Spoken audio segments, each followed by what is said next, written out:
बड़ी मम्मा है।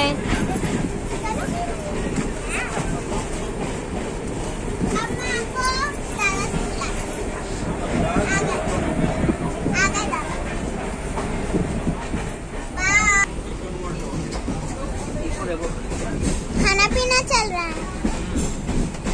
जा रहे हैं, आप खा लिए? तो वो मेरे एक और दादा से मिला देती हूँ आपको। ये रहे। हेलो। कहाँ जा रहे हैं? हम लोग जा रहे हैं पुरी, अभी कटक पहुंचने वाले हैं। इसके बाद नेक्स्ट स्टॉपेज हम लोग का पुरी है, वहाँ उतरेंगे, फिर हम लोग जाएंगे वहाँ से होटल में स्टे करेंगे। हो गया। आप कुछ बोल दो, आप तो हमेशा शांत रहते हो। हमेशा शांत। दादा खा रहे हैं ना? हाँ, दिखाई हो। खाना तो नहीं दिखाई। जाने दो। यहाँ पर भी हाय।